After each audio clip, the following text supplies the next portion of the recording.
साथियों नमस्कार। मैं पुष्पेंद्र यादव आपका केपीएच अकेडमी में स्वागत करता हूं। साथियों हमारा भारत एक किस्म का संघीय देश है।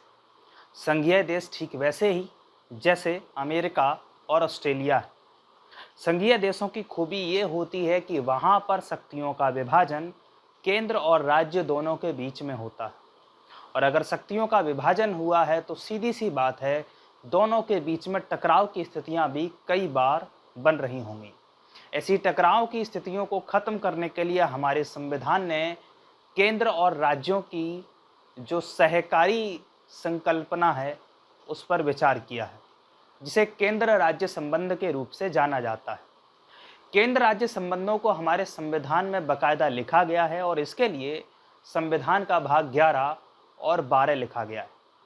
अगर केंद्र और राज्य के बीच में हम शक्तियों के बंटवारे की बात करें तो वो शक्तियां या तो विधायी शक्तियां हो सकती हैं या प्रशासनिक हो सकती हैं।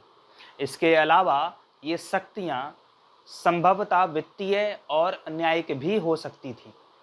वित्तीय शक्तियों को तो हमने संविधान के भाग 12 में रखा भी है, लेकिन जो न्यायिक शक्तियां हैं उसको न तो केंद्रीय ना ही राज्य सूची में कहीं भी लिखा गया है। ऐसा इसलिए क्योंकि भारत में न्यायपालिका एक अलग एकल व्यवस्था के रूप में मौजूद है और यही कारण है कि न्यायपालिका पर न तो केंद्र का बस चलता है और न ही राज्य का, और ये न्यायपालिका की निष्पक्षता के लिए अहम भी है। साथियों जब भी हम लोग केंद्र व राज्य के संबंधों की बात करते हैं तो इनको दो तराजू में तौलना बड़ा ज़रूरी है। ऐसा इसलिए कह रहा हूँ क्योंकि शक्तियों का विभाजन भी हमने केंद्र और राज्य के बीच में किया हुआ है।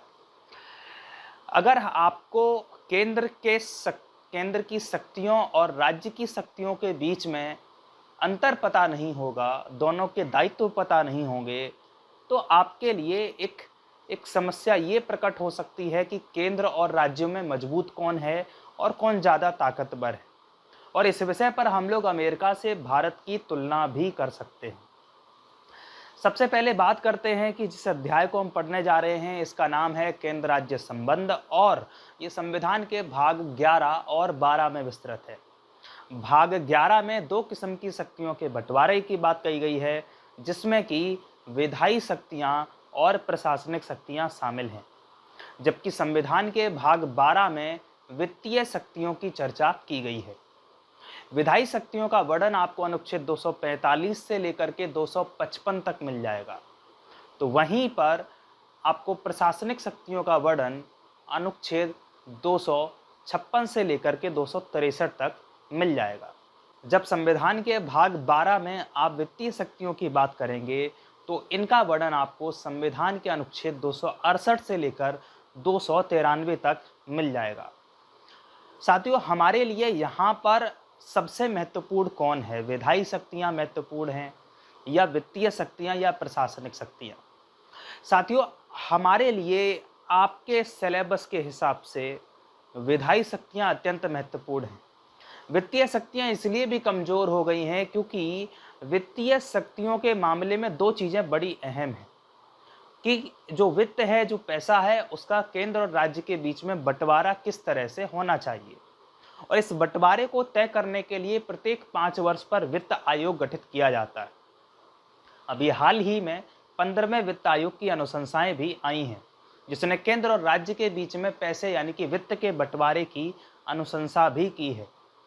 हमको जब भी वित्तीय बंटवारों की बात करनी चाहिए तो हमेशा वित्त आयोग को फ्रंट पर लेकर करनी चाहिए। और इसी कड़ी में अगर हमें वित्तीय केंद्र राज्य संबंध को देखना होगा तो हम लोग 15वें वित्त आयोग के बारे में उसकी सिफारिशों को देखेंगे और साथ ही साथ जानेंगे कि ये वित्त आयोग और उसकी शक्तियाँ क्या होती हैं। लेकिन फिलहाल हमारे लिए जो जानना सबसे महत्वपूर्ण विषय है वो है विधायी शक्तियों का। विधायी शक्तियाँ यानी कि लेजिस्लेटिव पावर्स। अब एक विधायिका करती क्या है मैं आपको पहले ही बता चुका हूँ। विधायिका का काम होता है कानूनों का निर्माण करना। अब ये कानून हमारे संसदीय प्रणाली के आधार पर निर्मित होते हैं, जिसमें संघ सरकार अपनी संसद में कानूनों का निर्माण करती है, तो वहीं राज्य सरकार राज्य विधानमंडल में कानूनों का निर्माण करती है। हमारी संघ की सरकार के पास कुछ चुनिंदा विषय हैं जिन पर ही वो कानून बना सकती है, जबकि राज्य सरकारों के पास उनके अपने चुनिंदा विषय हैं जिस पर कि वो कानून बना सकती है। और इसी बात के लिए अनुच्छेद 245 में साफ तौर पर लिख दिया गया है कि संसद चाहे तो संघ सूची के समस्त विषयों पर कानून बना सकती है और वहीं राज्य विधानमंडल चाहे तो राज्य सूची के समस्त विषयों पर कानून बना सकती है। यानी कि कानून बनाने की जो पावर्स संसद को या राज्य विधानमंडल को अलग अलग विषय पर मिली है, वो अनुच्छेद 245 के माध्यम से ही मिली है।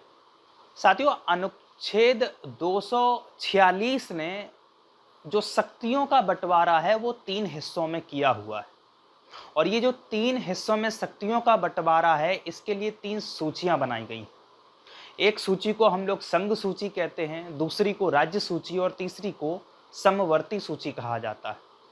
संघ, राज्य और समवर्ती सूचियों की शक्तियां और इनके बारे में सारी की सारी जानकारी और विषयों को अनुसूची 7 में भी रखा गया है।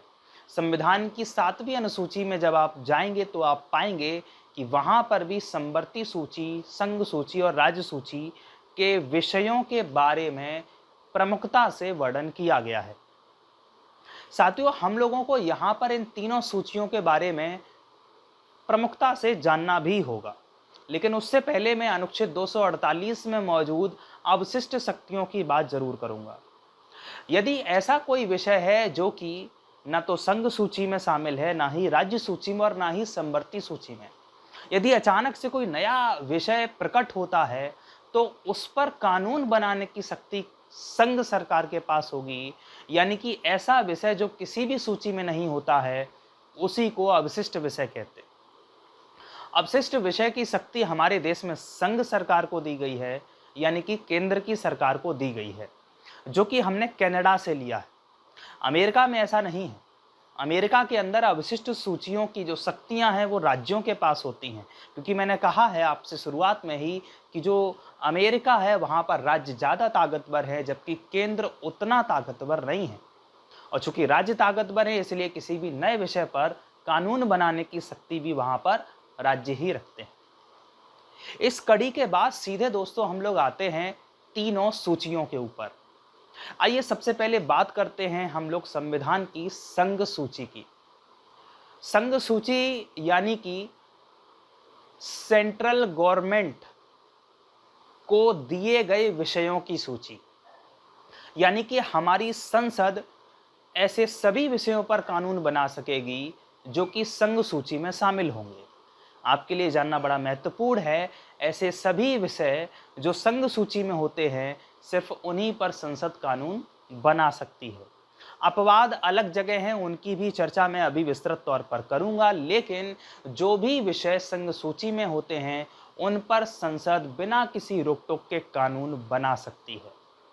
और ऐसे विषयों को संघ सूची में रखा गया है जिनसे हमारा जो राष्ट्रीयता की भावना है, जो एकल राष्ट्र की भावना है और जो राष्ट्रीय महत्व है, उसको मजबूती मिल सके।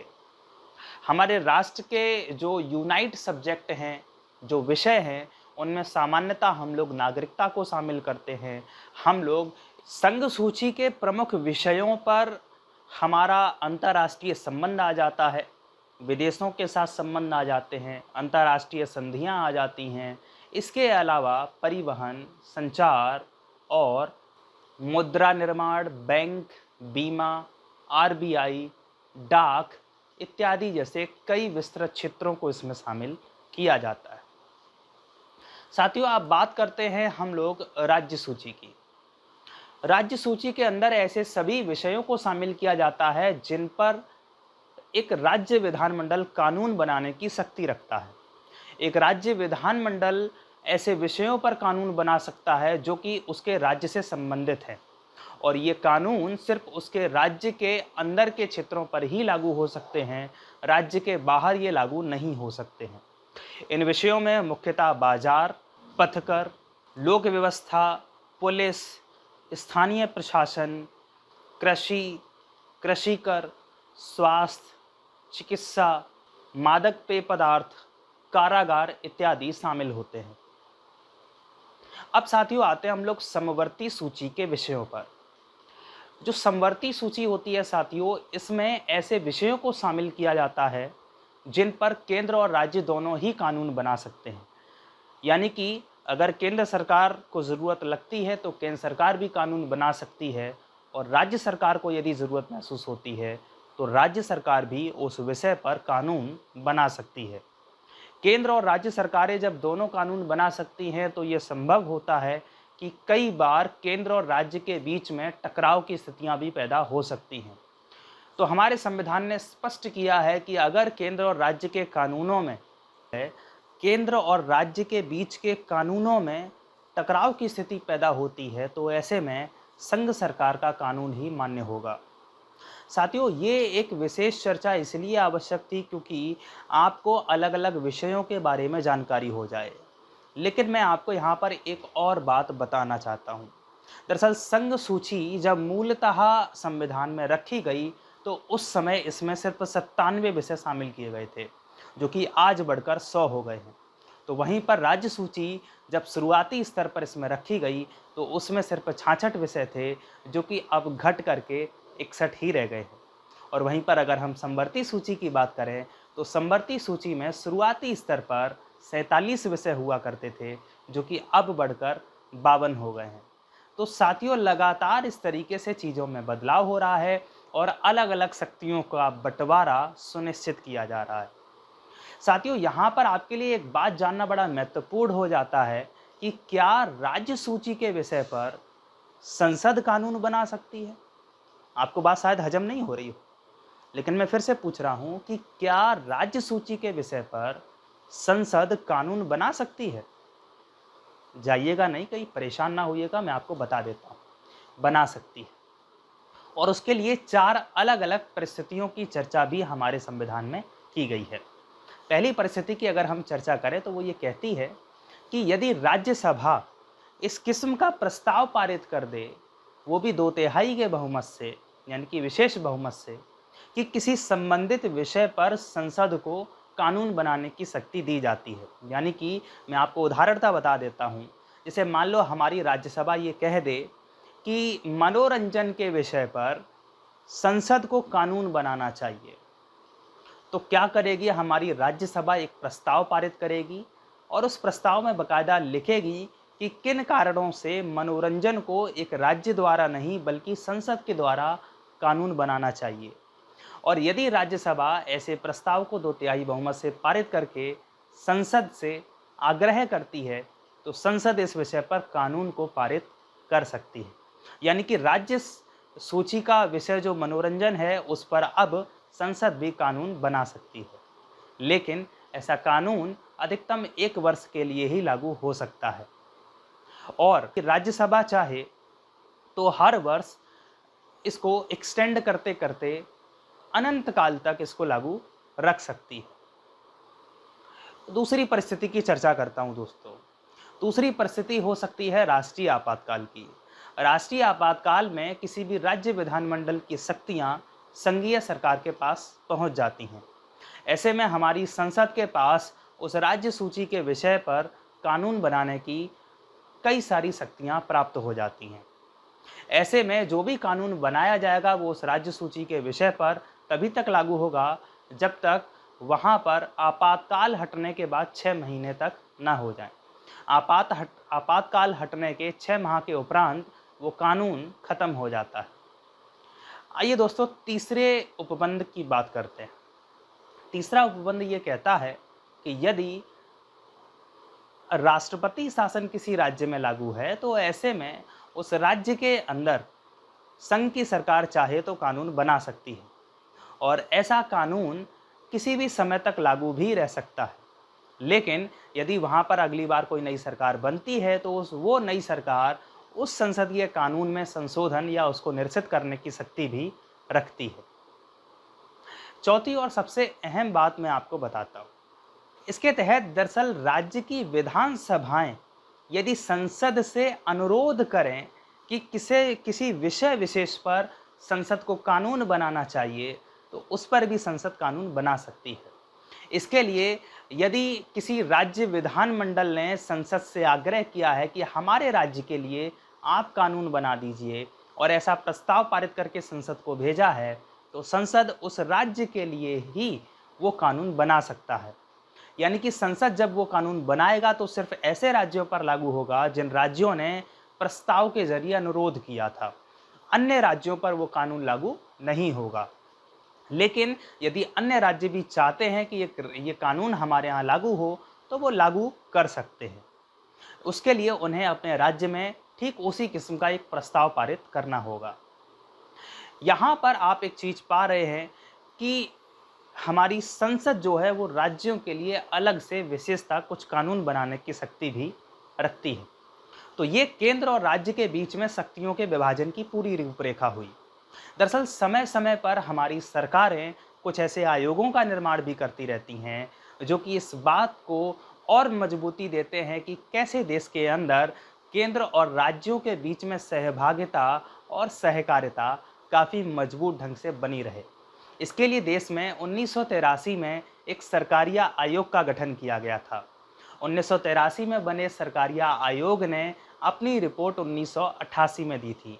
4 साल की एक विस्तृत जांच पड़ताल के बाद सरकारिया आयोग ने इस बात को प्रमाणिक तौर पर कहा कि हमें राज्यपाल और मुख्यमंत्री की परिस्थिति में काफ़ी हद तक सुधार करने की ज़रूरत है और राज्यपाल के कार्यकाल को 5 वर्ष के लिए अनुशासित करना और उसको संरक्षित करना महत्वपूर्ण है।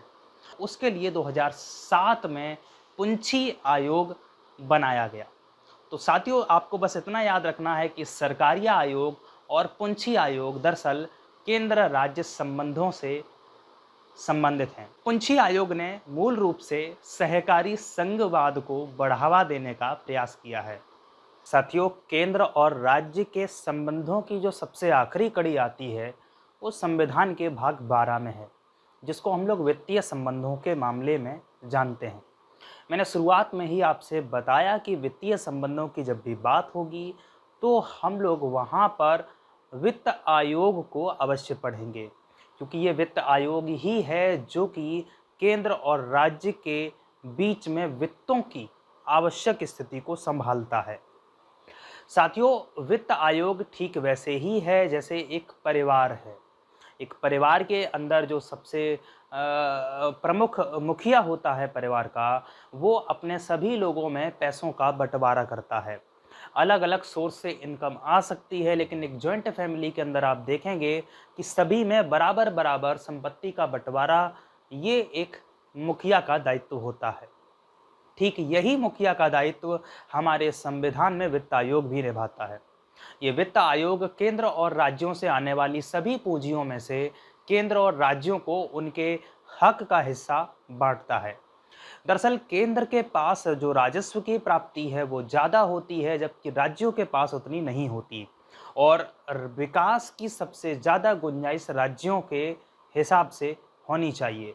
ऐसे में केंद्रीय वित्त आयोग दरअसल सिफारिश देता है कि किस राज्य को कितने प्रतिशत के धन का आवंटन करना चाहिए। हमारे संविधान के अनुच्छेद 280 में वित्त आयोग के गठन का प्रावधान है और उसके अनुसार वहां लिखा गया है कि संविधान के लागू होने की तिथि से 2 वर्ष के भीतर राष्ट्रपति वित्त आयोग का गठन करेगा और ये वित्त आयोग उसके बाद पुनः 5 वर्ष या राष्ट्रपति चाहे तो उससे पहले भी गठित कर सकता है। यानी कि हर वित्त आयोग के गठन के बीच में 5-5 वर्षों का समय होगा, यानी कि एक वित्त आयोग का कार्यकाल 5 वर्ष का होगा। देश में सबसे पहला वित्त आयोग का गठन 1951 में किया गया था और हाल ही में नवंबर 2017 में 15वें वित्त आयोग का गठन किया गया। इस 15वें वित्त आयोग ने अपना कामकाज 1 अप्रैल 2020 से संभाल लिया है। इससे पहले 14वें वित्त आयोग के अध्यक्ष वाई.बी. रेड्डी थे, जबकि अभी जो हाल ही में 15वां वित्त आयोग लागू हुआ है, इसके अध्यक्ष एन.के. सिंह हैं। 15वें वित्त आयोग ने भारत सरकार को मौजूदा परिवेश में कुछ सिफारिशें भी दी हैं। इन सिफारिशों को 14वें वित्त आयोग के हिसाब से देखा जाए तो बहुत सारे राज्य इस पर अपनी असहमति भी जता रहे हैं। दरअसल जब 2017 में इस आयोग का गठन हुआ तो उसके बाद केंद्र सरकार ने इस आयोग की शक्तियां और अन्य चीज़ों का निर्धारण किया। साथ ही साथ ये भी निर्धारण किया कि वित्त को किन आधारों पर बांटा जाएगा। वित्तों के आधार को जब बांटा गया तो वहां पर पूर्व में 1971 की जनसंख्या की पद्धति को हटा करके 2011 की जनसंख्या को अपनाने की बात केंद्र सरकार ने लिख दी। ऐसा करने से दक्षिण भारतीय राज्यों ने एक खासा विरोध जताया, जिसमें मूल रूप से आंध्र प्रदेश, तेलंगाना, उड़ीसा, तमिलनाडु और केरल शामिल थे। इसमें पुडुचेरी केंद्र शासित रूप के राज्य के रूप में भी शामिल था। इन राज्यों का विरोध दरअसल इसलिए था क्योंकि इन राज्यों ने विगत वर्षों में अपनी जनसंख्या पर नियंत्रण पाया था। इन राज्यों का कहना है कि दरअसल हमें जनसंख्या नियंत्रण का इनाम मिलने की बजाय हम पर जुर्माना लगाया जा रहा है। जबकि उत्तर प्रदेश और मध्य प्रदेश, बिहार जैसे राज्य जहां पर जनसंख्या में तीव्र विगत वर्षों में वृद्धि देखी गई है, उन्होंने इस फैसले का स्वागत किया। हालांकि अब केंद्र सरकार दरअसल इसी फैसले पर कायम है। 15 वित्त आयोग ने हाल ही में फरवरी में अपनी सिफारिशें दी, जिनको वित्त मंत्री निर्मला सीतारमण ने संसद में बजट भाषण के दौरान भी रखा।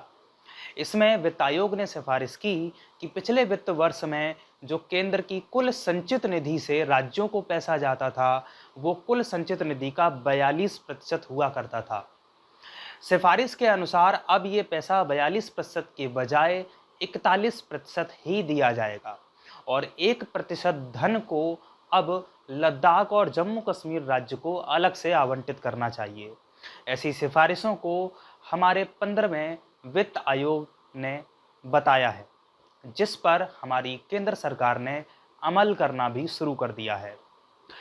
फाइनेंस कमीशन एक देश के अंदर वित्त आयोग के जरिए अलग अलग राज्यों की फाइनेंस की स्थिति को समझती है और अगर किसी राज्य को ज़्यादा धन की आवश्यकता होती है तो उसके लिए भी केंद्र सरकार से अनुशंसा करती है। हमारे वित्त आयोग में कुल 5 सदस्य होते हैं, जिनमें से पांचों सदस्यों की नियुक्ति राष्ट्रपति करता है। इनमें से एक अध्यक्ष होगा और 4 इसके अन्य सदस्य होंगे। अध्यक्ष को सार्वजनिक मामलों का जानकार होना चाहिए, जबकि अन्य सदस्यों में कोई एक न्यायाधीश होने की योग्यता भी रखता हो। साथ ही साथ अन्य लोग वित्त के बारे में उसके लेख और उसके प्रबंधन की जानकारी भी रखते हों। इस तरीके से दोस्तों वित्त आयोग और 15वें फाइनेंस कमीशन की एक संक्षिप्त व्याख्या मैंने आपके सामने की। जुड़े रहिएगा, देखते रहिएगा केपीएच एकेडमी। धन्यवाद।